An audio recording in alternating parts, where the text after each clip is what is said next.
Salut les amis, c'est Peter, bienvenue dans le grenier de l'étrange. Et on se retrouve cette fois-ci non pas pour un jeu, mais pour le vlog. Le fameux vlog qui aura eu une grosse semaine de retard, veuillez m'en excuser d'ailleurs. Un vlog que je qualifierais plutôt de chronique, chronique que j'ai appelé, que j'ai baptisé le vide-grenier de l'étrange. Alors, comme on va être ensemble pour un peu plus de temps que d'habitude mes épisodes sur les jeux durent dans les 20 minutes, parfois un peu plus. Là, on va être ensemble plus longtemps. Donc ce que je vous conseille de faire, c'est de mettre la vidéo en pause, d'aller vous chercher un petit quelque chose à grignoter, un petit quelque chose à boire aussi, et on va être prêt. Alors je vais vous faire déjà un petit résumé de ce que vous allez trouver dans cette chronique. On va d'abord commencer par l'actualité de la chaîne, l'actualité du grenier de l'étrange. On va enchaîner avec l'actualité paranormale en général, tout ce qui s'est passé de creepy un peu ces dernières semaines, ces derniers jours.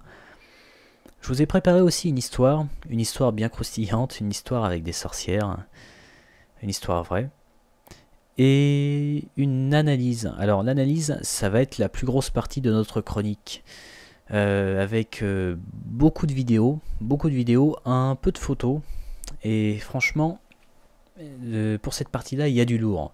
C'est pas pour faire du teasing, mais j'ai passé la nuit dernière à vous préparer tout ça, et rien qu'en voyant les photos, l'histoire qui est rattachée à ça, ben, j'étais pas rassuré. Mais je vous en dis pas plus pour l'instant, vous allez tout savoir en temps et en heure. Alors, l'actualité de la chaîne en ce moment. Je teste avec vous Anna, un petit jeu indépendant. L'ambiance est franchement... c'est une bonne surprise parce que l'ambiance est franchement très très bien rendue.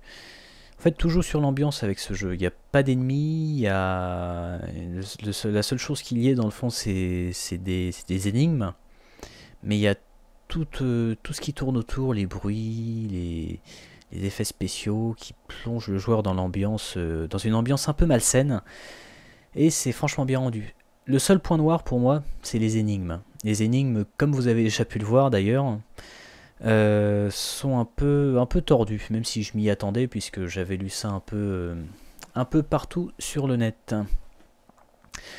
Alors, on m'a parlé de Silent Hill, la démo de Silent Hill. D'ailleurs, merci à Labavure007 qui m'a parlé de ce jeu, alias JB, coucou JB. Malheureusement, Silent Hill est disponible seulement sur PlayStation 4. Donc déjà, je n'ai pas de PlayStation 4. Et ensuite, je ne peux pas pour le moment enregistrer sur console. Donc je verrai par la suite. Peut-être que si beaucoup d'entre vous me réclament des jeux exclusifs console, je me procurerai un enregistreur.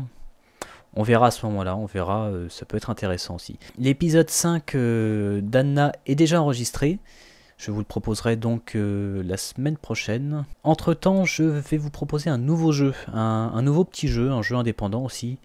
Et je compte faire ça régulièrement en fait. Vous proposer un jeu assez court. Un jeu assez court qui durera juste le temps d'une vidéo, histoire de casser un peu le rythme, de varier les plaisirs, et de vous faire découvrir aussi de nouveaux jeux, et de les découvrir avec vous. Alors, les prochains jeux probables que je vais tester sur la chaîne, il y en a pas mal auxquels je pense, il y en a pas mal. Il y a notamment The Hum, je sais pas comment prononcer, ça s'écrit H-U-M. C'est Arial666 qui m'a proposé ça, merci à toi, enfin qui m'a parlé de ce jeu. C'est un jeu qui a l'air vraiment original, parce qu'il aborde le thème des aliens, et c'est un thème qu'on n'a pas encore beaucoup vu, je trouve, dans les jeux d'horreur. Il y a 2 ou 3 trailers qui sont disponibles sur Steam, si ça vous intéresse d'aller y jeter un petit coup d'œil. Franchement, ça vaut le coup. Ça me fait penser, moi, un peu à la guerre des mondes, avec ces vaisseaux aliens omniprésents dans le ciel, qui traquent les humains. Et ce qui est intéressant aussi, c'est que d'après le développeur, parce que le jeu est développé, si je me trompe pas, par une seule personne, et ça c'est fort, cet univers, on va dire, va avoir plusieurs jeux. plusieurs jeux au gameplay différent. Donc j'imagine qu'il y aura un jeu principal avec plusieurs petits jeux. Comme prochain jeu, j'aimerais bien vous faire découvrir Limbo. Limbo, c'est franchement un super jeu. Un super jeu qui changera un peu du jeu actuel Anna, puisque c'est un jeu de plateforme justement, avec une très bonne ambiance aussi, assez originale. J'aimerais aussi beaucoup vous faire découvrir Alan Wake, qui est dans mon top 5 de mes jeux préférés. Une histoire sublime, une durée de vie vraiment importante, surtout par rapport aux productions actuelles. Mais un peu plus tard, ça je pense. C'est un jeu qui va nous prendre beaucoup de vidéos pour en venir à bout. Donc on verra ça un peu plus tard. On aura le temps de tester d'ici là 2-3 autres jeux, je pense. Voilà un peu pour l'actualité de la chaîne. Alors n'hésitez surtout pas à me proposer vos idées, que ce soit des idées de jeux, des idées de concepts aussi, un peu comme cette chronique. D'ailleurs je suis content de faire cette chronique, de vous proposer ça, histoire de vous proposer un peu autre chose, de varier un peu. Autre chose que j'aimerais beaucoup vous proposer dans la prochaine chronique, j'espère, une sorte de... on va dire une sorte de rubrique des abonnés. En fait le principe ce serait que vous m'envoyiez, enfin que vous me parliez de vos histoires paranormales et que je les raconte lors de ma prochaine chronique dans une rubrique spéciale. Ce serait je sais pas, les histoires paranormales des abonnés, ça pourrait bien sonner. Bon, par contre, il me faudra bien sûr un maximum de détails sur les histoires. Bon, quand je dis détails, je veux pas dire bien évidemment vos noms, vos prénoms, vos adresses. Non, c'est plutôt des détails comme dans quelles circonstances ça s'est déroulé, si c'est, je sais pas, une histoire de hantise, que ce soit quelque chose de plaisant à raconter et de plaisant à entendre pour vous aussi. Donc voilà, c'est je pense à peu près tout sur l'actualité de la chaîne. N'hésitez pas à me faire part de toutes vos idées sur Twitter ou sur Facebook, ou même dans les commentaires de cette chronique. On va passer maintenant à l'actualité paranormale. Je regarde vers la gauche, j'ai pris quelques notes, sinon je pourrais pas m'y retrouver en fait. Et désolé d'ailleurs pour cette petite installation pas très jolie, c'est du fait maison, c'est pour ça. Alors, à moins que vous ayez vécu dans une grotte les 30 derniers jours, vous avez forcément entendu parler des clowns tueurs, enfin des clowns agressifs du moins. À la base, c'est parti d'une blague un peu idiote d'un ado de 16 ans qui s'était déguisé en clown le 10 octobre à Périgueux pour faire peur aux passants. Et de là, les réseaux sociaux aidant, ça a fait boule de neige. Il y a eu plein d'autres individus un peu dérangés, on peut dire, qui se sont déguisés en clown et qui sont eux mis à agresser des personnes dans la rue. Alors il y a eu des cas assez graves, des agressions au couteau je crois, à la hache, à la batte de baseball. Voilà, ça a été un peu partout, à Périgueux, Montpellier. Dans le Pas-de-Calais, il y a même des écoliers qui ont signalé un clown brandissant une tronçonneuse. Alors tronçonneuse factice ou pas, j'en sais pas plus, j'espère. Mais on est vraiment pas loin des plus beaux clichés des films d'horreur et des jeux d'horreur d'ailleurs. Alors comme inspiration, on pourrait bien évidemment citer ça, le fameux film tiré du roman de Stephen King, avec Pennywise le clown tueur. On peut aussi citer American Horror Story, la nouvelle saison que j'ai pas encore commencé, mais il paraît qu'il y a des clown tueurs dedans. Et comme source d'inspiration un peu plus directe, il y a aussi cette chaîne YouTube DM Prank. Je vous mettrai le lien dans la description si vous ne connaissez pas. Alors c'est une chaîne YouTube qui recrée des scènes d'horreur, on va dire. Alors récemment il y a eu les clowns tueurs justement, des clowns qui s'en prennent à un mannequin déguisé en personne, en humain bien sûr. Et gare aux infortunés qui passent dans le coin, ils se font poursuivre par ce clown. Et on imagine que ça a donné des idées donc à certains. Et depuis que Halloween est passé visiblement, il n'y a plus vraiment d'agression, ça a l'air de s'être un peu calmé. En espérant d'ailleurs qu'on n'ait pas des Pères Noël tueurs avec Noël approchant. On enchaîne avec une autre actualité. Vous avez peut-être entendu parler des fameux 3 jours d'obscurité en décembre, qui nous seraient promis en décembre par la NASA. Alors, je vous le dis tout de suite, c'est un fake, c'est une intox, c'est un hoax. L'histoire raconte que ça serait prévu pour le 21, le 22 et le 23 décembre à cause d'une tempête solaire. Pour appuyer tout ça, on nous montre, on nous rabâche une vidéo du directeur de la NASA qui met en garde les concitoyens contre soi-disant une catastrophe de grande ampleur. En fait, non, c'est tout simplement une mise en garde régulière contre les catastrophes aux États-Unis qui sont beaucoup touchées par les tornades, etc. La même rumeur était déjà apparue d'ailleurs en 2012, souvenez-vous, pour la fin du monde, pour la prédiction, la soi-disant prédiction Maya. Ce qu'il faut savoir, c'est que les tempêtes solaires ne sont pas si rares et qu'on peut les déceler seulement 24 heures à l'avance. Donc vous pensez bien que 2 mois à l'avance pour les prédire, il faut être balèze quand même. Et au pire, ce qui peut arriver avec des tempêtes solaires, si elles sont dirigées vers la Terre en plus, ce serait des coupures de courant locales. Et éventuellement, ça c'est plus sympa, des aurores boréales. Donc voilà, il n'y a rien. On passera pas 3 jours, enfin 3 journées dans la nuit au mois de décembre, ne vous inquiétez pas. En ce moment, que ce soit à la télé ou sur YouTube, et ce pour notre plus grand plaisir, on a le droit à pas mal d'émissions sur les chasseurs de fantômes en fait. Alors en gros une équipe de plusieurs personnes, parfois jusqu'à 6-7 personnes je crois, investissent un lieu soi-disant hanté, aux États-Unis, en France, en Angleterre, un peu partout, même en Australie je crois. Alors parmi les émissions TV, on peut citer Ghost Adventures, TAPS, RIP qui est une équipe française. Qui sont diffusés comme les 2 autres cités précédemment sur Planète AE je crois. On aime ou on n'aime pas.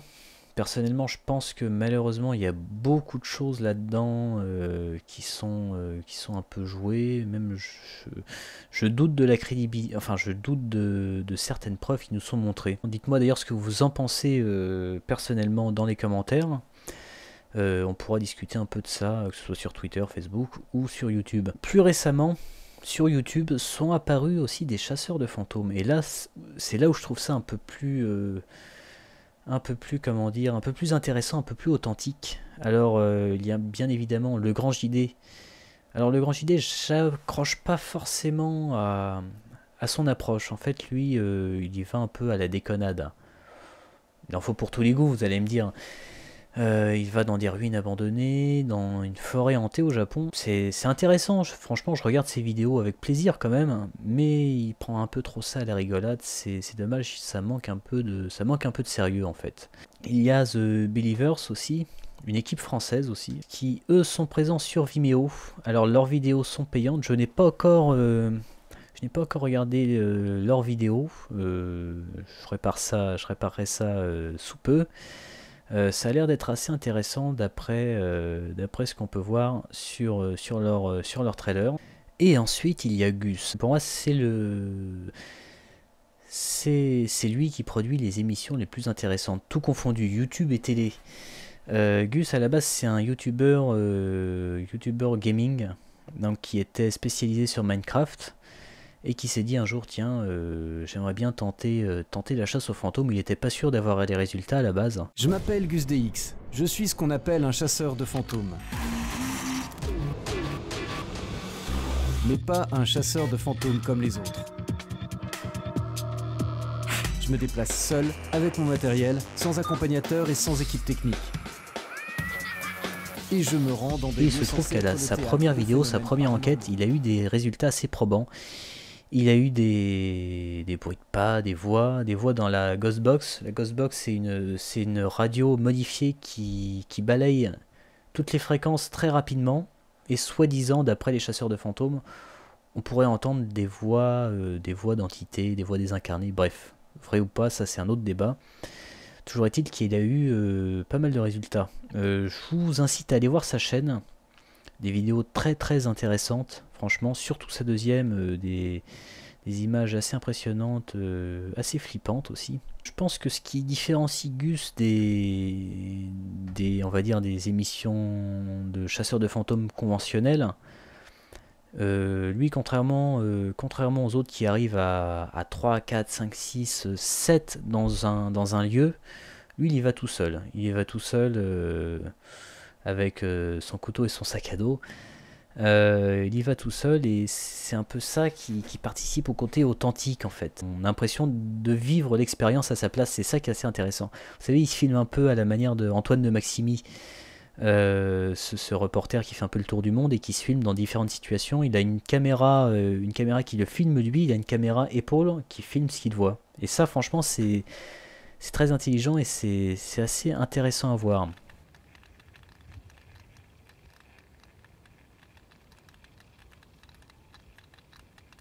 C'est quoi ça?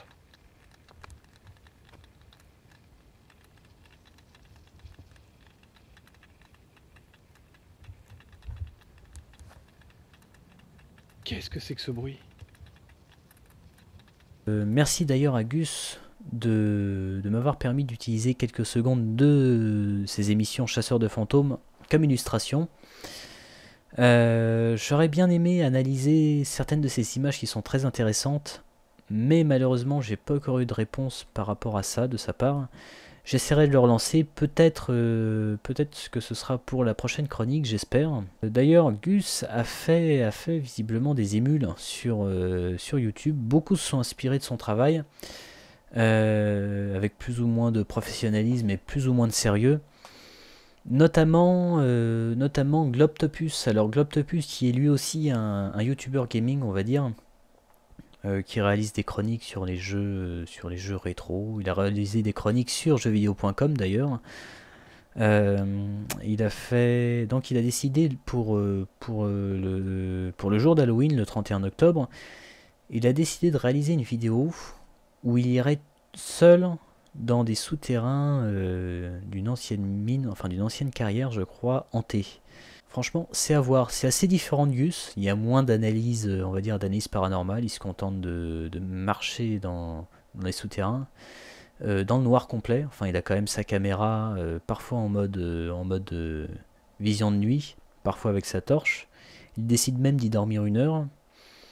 Il y a quelques trucs qui se passent assez flippants, figurez-vous. Je demanderai aussi l'autorisation d'analyser les quelques petits trucs qui se sont passés dans sa vidéo. Et franchement, regardez ça, c'est bien flippant. Alors maintenant les amis, accrochez-vous, parce qu'on va passer aux choses sérieuses. On va passer à l'histoire de sorcière dont je vous parlais. C'est une histoire vraie, je précise. Une histoire vraie. Alors en gros ça s'est passé comme ça. On était tôt le matin du vendredi 16 janvier 2004 à 3h15. L'officier de police Samaniego, Leonardo Samaniego, effectuait sa ronde dans sa voiture de patrouille dans un quartier de Guadalupe, dans l'agglomération de Monterrey, au Mexique. La nuit était noire et froide. Et les rues étaient vides, un peu logique à cette heure-là. Alors qu'il tourne sur Alamo Street, il remarque quelque chose d'étrange. Il voit un gros objet noir tomber d'un arbre, mais cet objet, c'est ça qui est étrange, cet objet ne tombe pas sur le sol. En fait, avant de tomber, il se met à léviter à quelques mètres du sol, avant de se poser doucement finalement et de se retourner vers la voiture de police. Leonardo déclare: « C'était une femme toute vêtue de noir. Je pouvais voir 2 grands yeux entièrement noirs, sans paupières, et sa peau était d'un brun foncé. Elle était habillée tout en noir avec un poncho et une cape, comme une sorcière. Elle semblait éblouie par les phares. » Alors en quelques secondes, la scène prend une allure de film d'horreur. La soi-disant sorcière saute sur le capot de la voiture de Leonardo et commence à cogner contre le pare-brise en essayant d'attraper l'officier de police. Elle avait l'air furieuse. Il essaye de s'échapper en marche arrière tout en demandant des renforts par radio. Il continue d'accélérer en marche arrière avant d'arriver au bout de la rue et de perdre conscience sous l'effet du stress. Alors quelques minutes après, 2 unités de police arrivent sur les lieux ainsi qu'une ambulance pour prendre soin de Leonardo Samaniego. Ils trouvent l'officier toujours inconscient, encore inconscient, mais sans aucune blessure. Alors, ce qui est étrange, c'est que première interrogation qu'on peut soulever, si Si la sorcière, la soi-disant sorcière, a agi ainsi, c'est étonnant qu'elle s'en soit pas pris à Leonardo alors qu'il était inconscient et sans défense. Alors il retrouve ensuite conscience dans l'ambulance où une équipe de journalistes vient alors l'interviewer. Selon lui, c'était bel et bien une sorcière qui s'est jetée sur sa voiture pour l'attaquer. La police décide alors de patrouiller la zone pour essayer de trouver une quelconque preuve, sans succès. Alors l'ambulance amène l'officier à l'hôpital, où il passe plusieurs tests révélant qu'il n'était ni sous l'emprise de l'alcool, ni d'une quelconque drogue. Donc déjà on peut exclure ça pour expliquer une éventuelle hallucination, même s'il reste aussi le facteur stress, surmenage. Immédiatement des chaînes de télévision locales prennent l'histoire au sérieux et décident de passer un appel aux témoins durant les jours qui suivent l'événement. Des centaines de témoignages leur sont alors parvenus décrivant la même chose. Plusieurs habitants furent interviewés disant qu'ils ont vu cette étrange chose volant au-dessus de leur maison. Alors, est-ce la même chose? Est-ce la même sorcière? S'il s'agit bien d'une sorcière, on ne sait pas encore. Enfin, on ne le sait pas, l'histoire ne le dit pas en fait. On a un autre témoignage d'ailleurs. Un autre officier de police accompagné de 2 de ses collègues a déclaré avoir vu exactement la même chose 3 jours avant cet événement. Je rappelle que l'événement a eu lieu le vendredi 16 janvier 2004. Ces 3 policiers ont vu exactement la même chose, ils l'ont vu voler mais ont décidé de rien dire. On apprend aussi que Norma Alicia Herrera, une habitante de Monterrey, je sais pas si on dit Monterrey ou Monterrey, s'il y a des Mexicains ou des hispanophones parmi les viewers, s'ils peuvent m'éclairer. Alors, cette femme déclare dans une interview avoir elle aussi vu la chose 2 semaines avant l'officier Samaniego. Elle était avec son frère. Elle a aussi dit qu'il a été tellement choqué, donc son frère, qu'il est tombé en quelque sorte malade pendant une semaine. Apparemment d'ailleurs le Mexique est le terrain de beaucoup de témoignages de ce genre-là, des témoignages sur des êtres humains volants qu'on peut facilement associer à la sorcellerie. En fait, d'après les légendes mexicaines, ce seraient des humains qui pratiqueraient la sorcellerie, qui se transformerait en entités volantes, même parfois en animaux.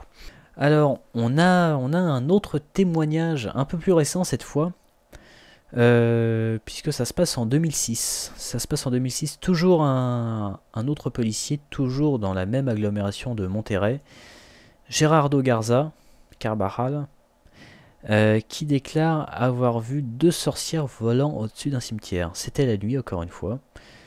Vous me direz, les mauvaises choses en général se passent la nuit. C'est toujours le cas dans les histoires d'horreur. Ça commence toujours durant la nuit. Alors, Gerardo était dans un poste de garde. Il effectuait sa surveillance, tout simplement.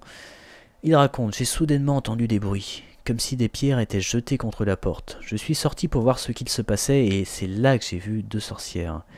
Elles avaient des visages de vieilles femmes, des yeux rouges et des chapeaux à pointe. Donc tout à fait le cliché des sorcières. Vous me direz d'ailleurs, il n'y a pas de fumée sans feu. Si on représente, je pense, les sorcières avec des chapeaux à pointe volant sur des balais ou pas, bon, les balais c'est peut-être un peu exagéré. Mais il y a peut-être quelque chose... de toute façon, je crois que dans les légendes, il y a toujours quelque chose une part de vérité, une grande part de vérité.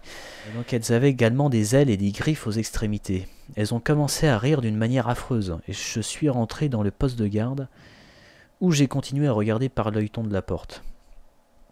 Elles volaient en cercle au-dessus du cimetière. J'ai décidé de contacter mes collègues pour demander des renforts. Alors quelques minutes plus tard, plusieurs voitures de police arrivent pour prêter renfort à Gerardo Carvajal. Et il libère enfin Gerardo de cette scène d'horreur. Il déclare: les sorcières se sont envolées, mais les autres officiers de police ont vu ce qu'ils ont vu, ils peuvent témoigner du fait que je n'ai rien imaginé. C'est la première fois de ma vie que j'ai eu si peur. Les autres témoins de la scène ont déclaré qu'ils ne peuvent pas affirmer que ce sont effectivement des sorcières, eux par contre sont plus réservés. Peut-être là encore la peur du ridicule, mais cela dit, ils disent qu'ils n'ont aucune explication à ce qu'il s'est passé. Alors voilà, qu'est-ce que ça pourrait être à votre avis? Qu'est-ce que ça pourrait être? L'explication la plus simple à donner et la plus rationnelle, ce serait forcément, pour ces deux cas, ce serait forcément une hallucination. Dans ce cas, ce serait une hallucination collective, causée par quoi? Causée par le stress. Pourquoi pas, hein, on peut tout dire. On peut tout dire, mais personnellement, je trouve ce genre d'explication un peu facile, bien qu'elle soit rationnelle. Alors, il y a aussi une vidéo datée du 17 mai 2006. C'est pris dans un village, dans un petit village près de Montreuil, encore une fois. Décidément, ils sont gâtés à ce niveau-là.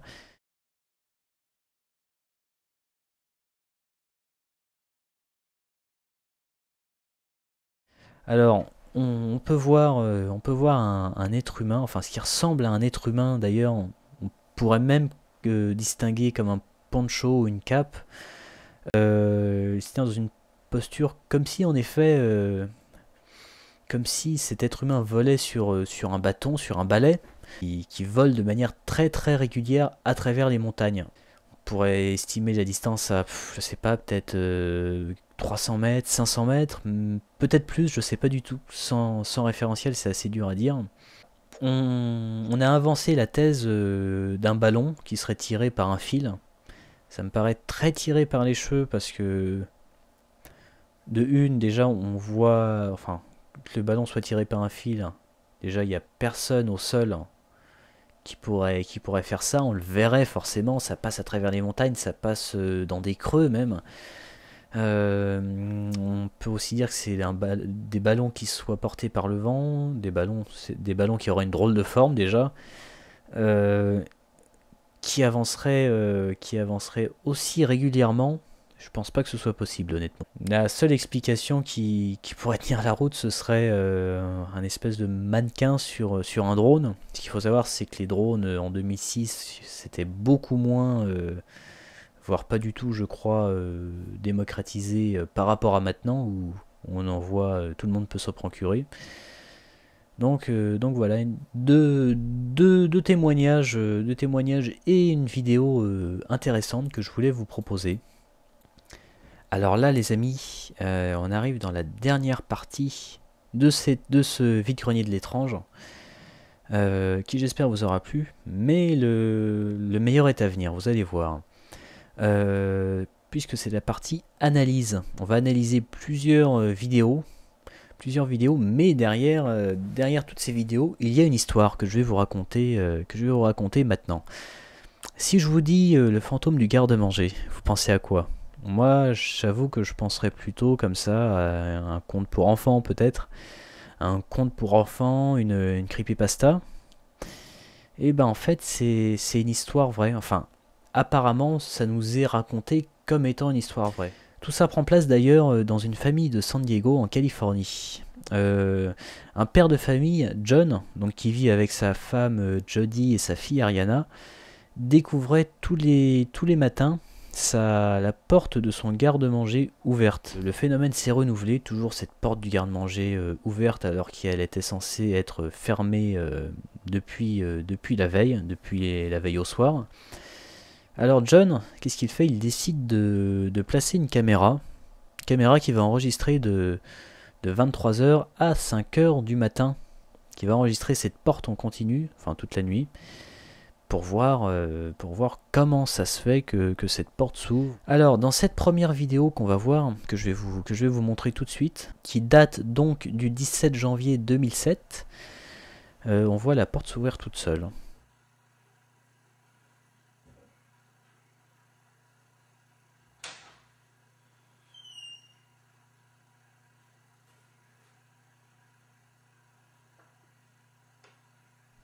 Il décide de refaire la même expérience la nuit d'après en laissant la caméra tourner de 23h à 5h du matin. Donc le 13 janvier, pareil.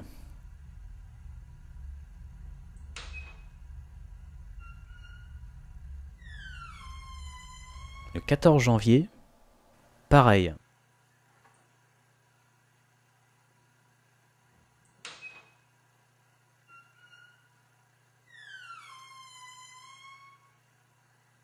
Et toujours à la même heure, à minuit 34, soit 12h34, 1, 2, 3, 4.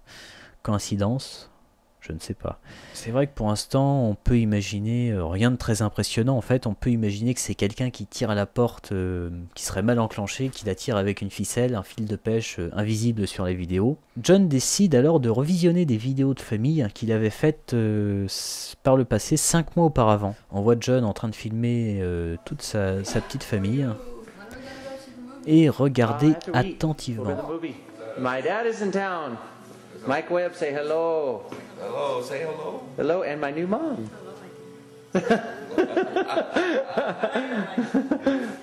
I get something to eat? Yes, go for it. Just cereal for now. On voit plus ou moins clairement une silhouette derrière cette fameuse porte dans ce fameux garde-manger qui semble les regarder. Alors après on peut voir que le neveu de John ouvre la porte, c'est sur le même plan, il n'y a pas de coupure visiblement. Ce qu'il faut noter, c'est que la porte sort du champ de la caméra de manière très très brève par contre, et la caméra va pas assez loin à mon avis pour laisser sortir quelqu'un du garde-manger et refermer la porte surtout tout de suite après. Donc je pense qu'on peut exclure déjà cette piste là, si c'est bien une silhouette qui les regarde à travers la porte, ici c'est pas un effet d'optique. John décide donc de continuer à filmer. On se retrouve maintenant face à une vidéo du 18 janvier 2007.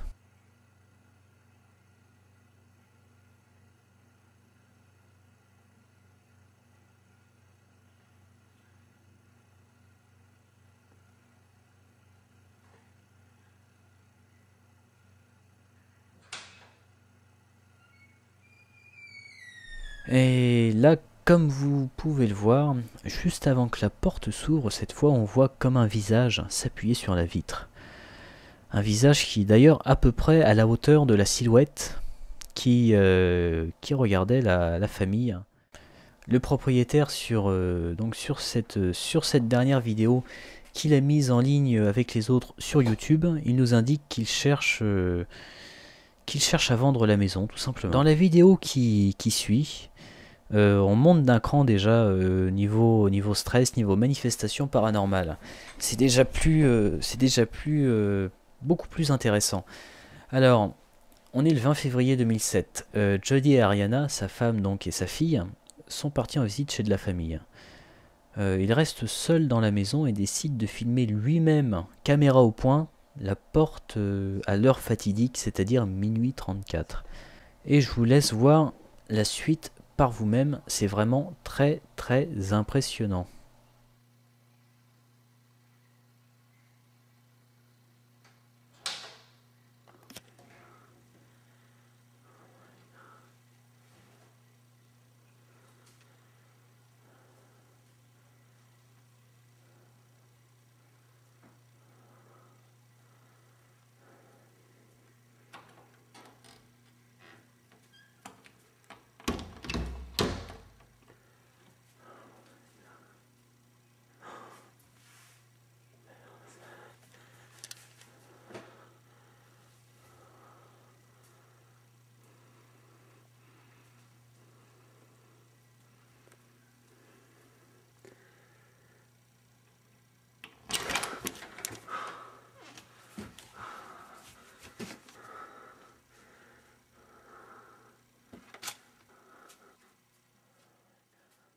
Comme je vous disais, maintenant je pense que vous me croyez quand je vous dis que j'avais des frissons en préparant ces vidéos, en vous préparant tout ça. Sur la vidéo, on voit clairement une personne de petite taille, ou alors à genoux, se coller à la vitre pendant une seconde ou deux, avant de s'en aller. Ou plutôt, on dirait plutôt qu'elle disparaît, qu'elle s'évapore. Comme on le voit quelques secondes d'ailleurs, quelques secondes après et quelques secondes avant, personne n'était dans le garde-manger. Alors, la seule explication rationnelle que je vois pour cette vidéo, ce serait que le côté droit du garde-manger soit en fait vide, et laisse le passage vers une autre pièce, pour qu'une personne puisse se faufiler pour simuler l'apparition avant de s'en aller. On verra que c'est pas le cas un peu plus tard dans une vidéo suivante. Il y a aussi le fait que le mur du garde-manger puisse pivoter. On analysera ça un peu plus tard à l'aide d'une vidéo un peu explicative. À noter aussi, ce qui est bizarre pour moi, enfin c'est très personnel, mais je trouve que le John réagit plutôt calmement. Enfin, je sais pas, moi je serais seul dans la maison de nuit, dans le noir en plus, parce que toutes les lumières sont fermées. Je verrais un esprit apparaître à quelques centimètres de mon visage, enfin à quelques centimètres de moi. Comme ça, je réagirais pas aussi calmement, je dois dire. Alors, suite à la mise en ligne de ces vidéos, donc plusieurs personnes ont demandé de voir ce phénomène de leurs propres yeux. Donc John décide d'inviter quelqu'un, un certain John aussi, mais de Sacramento, toujours en Californie, qui a lui aussi eu des expériences similaires et qui est très intéressé par tout ça. Alors c'est ce John, c'est cette personne qu'on voit dans la vidéo suivante. Un peu de temps a passé puisqu'on est le 21 novembre 2007. Hi, I'm John. It's day 10, 12:03 a.m.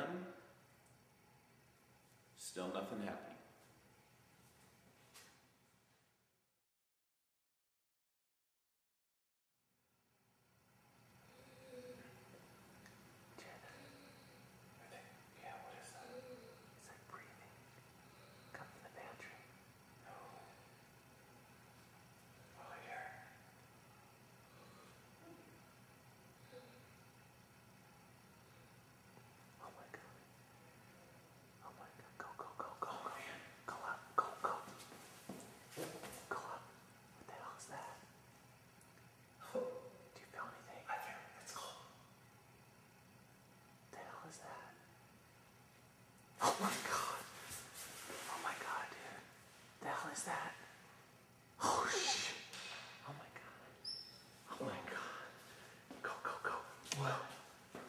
Go, go.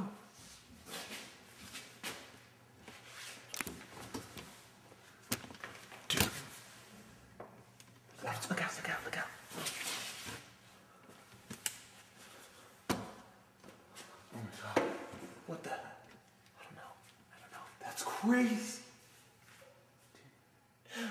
I told you. Let's get out of here. Let's get out of here. Go, go. Alors, assez impressionnant aussi. Assez impressionnant, cette fois-ci on voit que les deux John paniquent bien comme il faut. On entend d'ailleurs un gémissement juste avant que les mains apparaissent, comme un pleur d'enfant, je sais pas trop ce que ça peut être.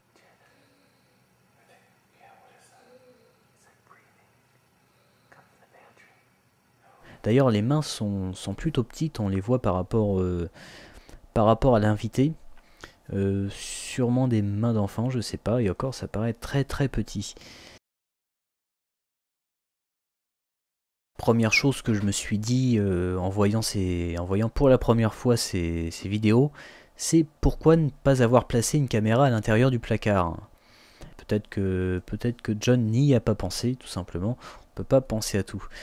On constate aussi, chose qui m'a un peu frappé, que la porte a une poignée vers l'extérieur, normal, et vers l'intérieur. C'est plutôt étrange pour une porte de placard, puisqu'à priori on n'est pas censé s'enfermer dans les placards, donc on n'est pas censé pouvoir en sortir. Pour cette vidéo suivante, John décide de mettre un verrou à la porte et de filmer à nouveau. On est le 24 novembre 2007.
Alors le fantôme ou quoi que ce soit essaye d'ouvrir la porte en insistant, comme si on entend des coups, comme si l'entité tapait sur la vitre. Un visage apparaît encore une fois, mais cette fois bien plus bas que d'habitude. Et d'ailleurs, ce visage semble différent par rapport aux autres fois. Peut-être plus hostile, en tout cas il a comme un long nez. Il a comme un long nez, une bouche ouverte. C'est vraiment flippant. Franchement, c'est la vidéo qui me fait le plus flipper de toute cette affaire.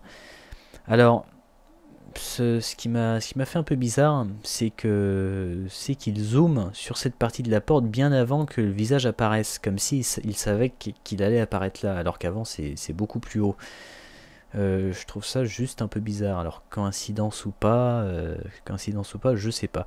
Encore une fois, il semble pas paniquer beaucoup plus que ça. Alors ensuite la porte s'ouvre encore une fois, révélant l'intérieur, et toujours personne. On trouve une vidéo sur YouTube, mise en ligne par la chaîne YouTube Pantry Ghost. Il filme à travers la vitre pour montrer que c'est bien la même maison, qu'il s'agit bien de ce fameux garde-manger. Bref, il montre un peu l'extérieur. Il prouve que derrière ce placard, ce garde-manger, il y a... En fait, ça donne sur l'extérieur, donc c'est pas possible qu'il y ait une pièce derrière qui aurait un accès sur ce placard pour que quelqu'un vienne s'y glisser, etc. Ensuite, il montre aussi qu'il n'y a aucune trappe ou aucune porte pour y accéder de l'extérieur. Même chose à l'intérieur, aucune trappe sur le sol. C'est un placard, tout ce qu'il y a de plus ordinaire.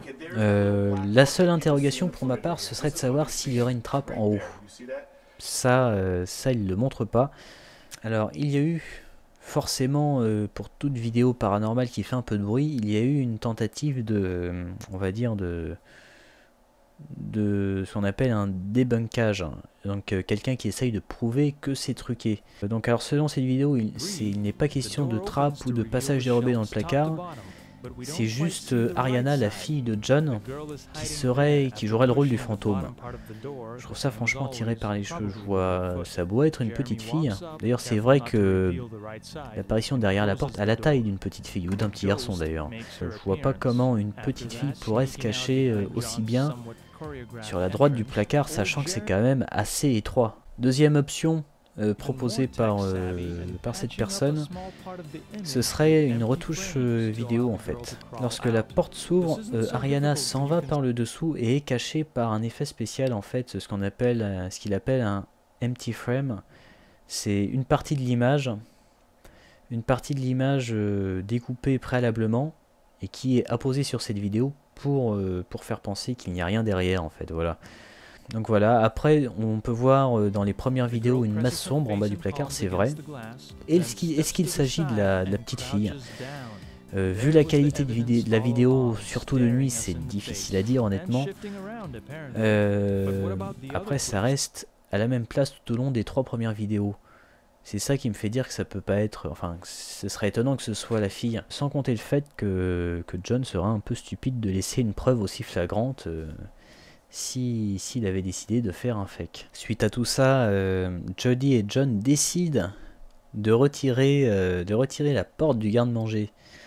Alors, fausse bonne idée, parce qu'en fait, on va voir ce qui arrive. C'est comme si les choses étranges s'étaient propagées à la maison. C'est là que Ariana a commencé à entendre des voix.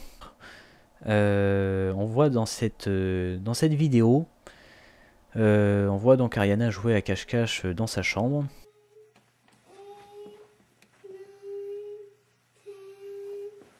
Ariana, what are you doing? Oh, I'm playing hide and seek. With who? My friend Mabel. Oh, okay. Would you want to play hide and seek with me? Sure. Okay, now you can play with the real person, so I'm going to actually look for you, and I'm going to do all the counting, okay? Alright. Okay, and you're going to be the one hiding. Alright. Okay, ready? I'm going to count to 10. 1, 2, 3, 4, 5, 6. What? Turn off the lights, cheating. There we go. 6, 7, 8, 9, 10. Here I go. Better be in a good spot.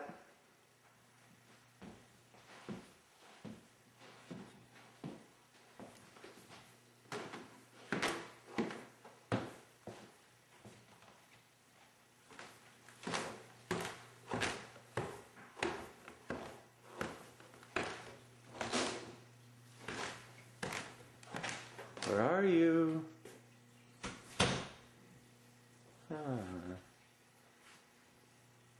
Ariana, could you be in the closet? Gotcha.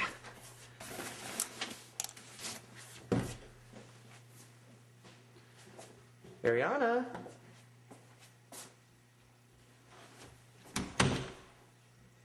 Ariana?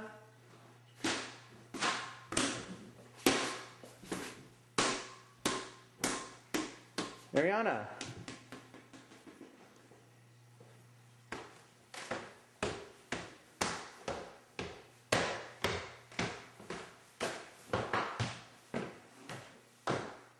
Ariana?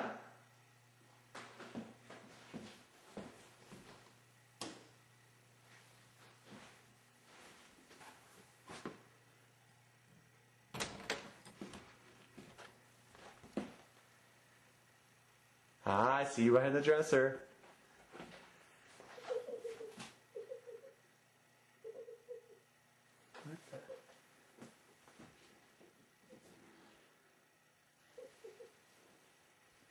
Ariana?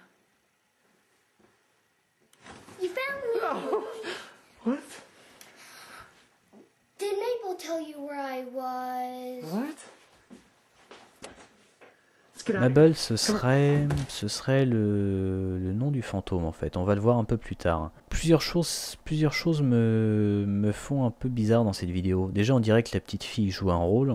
C'est très difficile à dire. La façon dont le père commence à filmer, rentrer dans la chambre d'Ariana, ça me paraît aussi bizarre. Ça fait beaucoup penser pour moi à Paranormal Activity. Bon, avec la balle qui tombe de l'escalier, on est franchement dans le plus gros cliché du film d'horreur.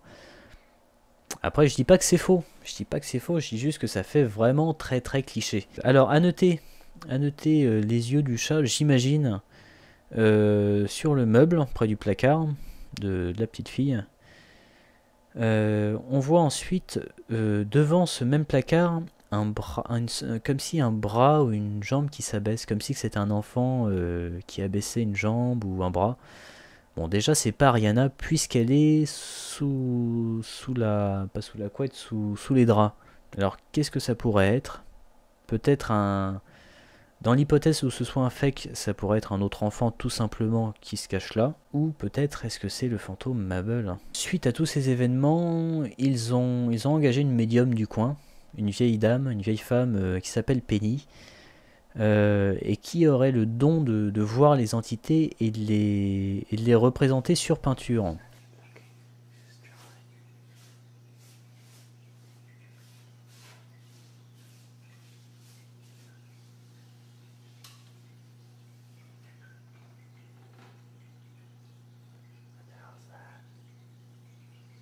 It's done.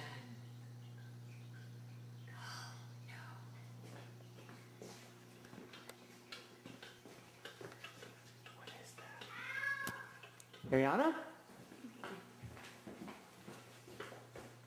Ariana?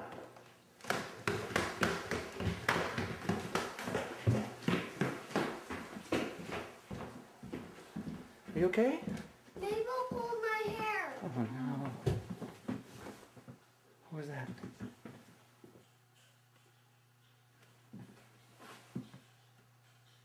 Sounded like it's coming from upstairs.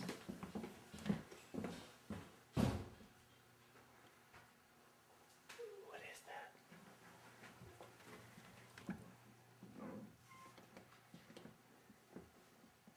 I heard it again. It's coming from the attic.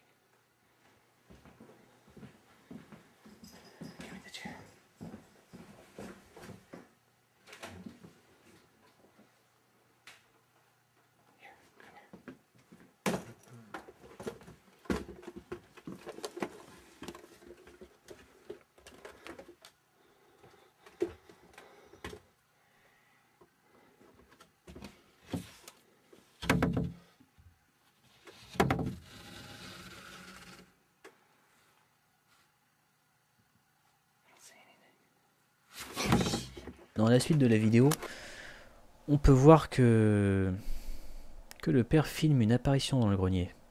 C'est assez impressionnant, mais ce qui est impressionnant, c'est plutôt l'effet de surprise pour moi. Ça me fait même penser au masque de Scream, du film Scream. C'est ce visage assez allongé, blanc. Dans la pénombre comme ça peut être n'importe quoi, honnêtement. Et cette vidéo a été prise 12 jours avant que la famille ne déménage. Pour moi, toutes ces vidéos, enfin, toutes les vidéos en dehors qui sont en dehors du garde-manger, pour moi, c'est ce qui décrédibilise le plus l'histoire. Je sais pas ce que vous en pensez, mais pour moi, c'est ça qui me donne un goût de Paranormal Activity, en fait. Une semaine avant que la famille quitte la maison définitivement, ils entendaient des pleurs toutes les nuits. Toutes les nuits, ils entendaient une petite fille pleurer. Alors la dernière nuit, le père est allé au lit avec la caméra au point, avec la caméra à côté de lui.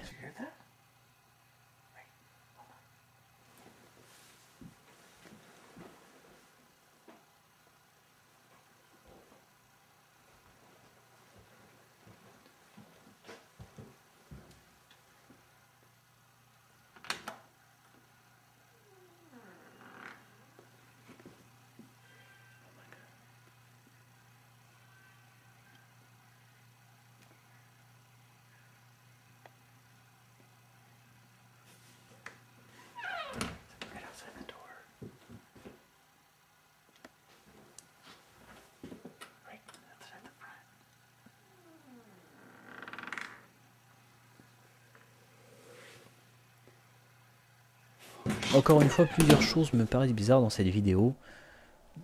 Premièrement, on se lève la nuit, on entend des pleurs. Moi, la première chose que je fais, j'allume la lumière. Ensuite, pourquoi lorsqu'il voit l'apparition, l'ombre au fond de la pièce, pourquoi fermer la porte? Fermer la porte, à la limite, pourquoi pas, je l'aurais sûrement fait, et puis je serais reparti me coucher sous les draps, en me cachant. Mais pourquoi revenir sur ses pas? Qu'est-ce que ça pourrait être? Ça pourrait être Ariana, tout simplement. Sur la deuxième séquence, par contre, c'est vrai qu'on dirait un mannequin, la position figée, les bras, c'est assez flippant d'ailleurs, hein. C'est assez flippant, même si ça peut être ça peut être très facilement un fake, mais c'est flippant. On voit les bras de chaque côté comme ça. Ça peut aussi être une personne à genoux. Chose intéressante, c'est que après avoir déménagé, ils développent les photos de l'appareil photo. Donc à l'époque, ils avaient un appareil à photo, ce qu'on appelle argentique, donc le contraire du numérique avec des pellicules. Ils tombent sur des photos d'eux en train de dormir. Donc Jodie, John, Ariana, qui les aurait prises? J'ai envie de dire, la légende veut que ce soit le fantôme. Assez étrange, ça ajoute à l'étrange de cette affaire.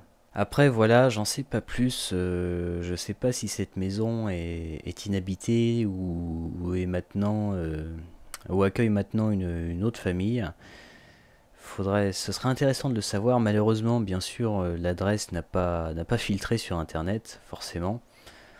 Ce qu'il faut savoir aussi, c'est que cette histoire a fait l'objet d'un documentaire, sorti en 2012, disponible sur Amazon USA, à la location achat, vous savez, en streaming ou alors en version boîte. Moi je l'ai trouvé sur distrify.com, je vous mettrai le lien dans la vidéo. C'est assez intéressant, en plus ça coûte pas très cher, ça coûte 5 € pour pouvoir le télécharger et le visionner. Chose étrange, on voit pas le témoignage de John de Sacramento dans le reportage. Donc l'invité que le père de famille a invité à assister à ces phénomènes. Peut-être qu'il n'a pas voulu, tout simplement. C'est sympa, regardez, on passe un bon moment. Et j'ai envie de dire, en regardant ce documentaire, ça sonne pas plus faux que les autres documentaires sur le sujet qu'on peut voir sur Planète, par exemple, Discovery, etc. Donc voilà, après c'est toujours difficile de faire la part du vrai et du faux. Je sais pas si c'est ça l'expression exacte, mais je pense que vous m'avez compris. Alors en conclusion parce qu'on arrive déjà à la fin de cette chronique, mais je pense que ça fait assez longtemps en fait. Je pense que ça aura duré assez longtemps, j'espère que ça vous a pas trop lassé et que vous avez apprécié. Donc en conclusion de cette affaire, pour moi c'est étrange qu'il soit allé aussi loin pour un fake. On fait un fake, on le met sur YouTube, voilà, ça génère quelques vues, à la limite j'ai envie de dire tant mieux pour eux. Ils font un peu de buzz et puis ça s'arrête là. Là ça va quand même assez loin. Le fait que ça se produise toujours à la même heure, ça honnêtement ça fait un peu cliché. C'est une des choses qui fait très cliché dans toute cette histoire. La façon dont c'est filmé, qui fait très Paranormal Activity, encore je le répète. Au final c'est les vidéos du placard bizarrement qui sont les plus étranges et les moins explicables rationnellement pour moi. Alors voilà, dites-moi ce que vous avez pensé de ça. Je suis toujours assez perplexe. Je pense que je vais essayer de prendre contact avec simplement via YouTube avec les fameux chasseurs de fantômes qui ont été repérer un peu l'extérieur et l'intérieur de la maison en 2008. Pourquoi pas que ça donne quelque chose. De toute façon je vous tiendrai informé, même si je pense pas avoir de réponse malheureusement. Donc voilà, c'est la fin de cette chronique, de ce premier vide-grenier de l'étrange. J'espère que ça vous aura plu, que vous aurez découvert pas mal de choses. Donnez-moi plein d'idées pour le prochain. Racontez-moi aussi vos histoires paranormales si vous en avez, avec le maximum de détails. Si vous voulez que j'en parle dans la prochaine chronique. N'hésitez pas donc à me parler sur Twitter et sur Facebook, ça me fait toujours plaisir. Laissez un commentaire sur cette vidéo. N'oubliez pas de vous abonner. On se retrouve d'ici 2-3 jours pour un nouveau petit jeu, le temps d'une vidéo, un nouveau petit jeu d'horreur, avant de retrouver l'épisode 5 de Anna. Je vous dis salut les amis, merci d'avoir été avec moi durant tout ce temps, durant tout le temps de cette vidéo. Et surtout, méfiez-vous des fantômes, surtout s'ils sont dans votre garde-manger.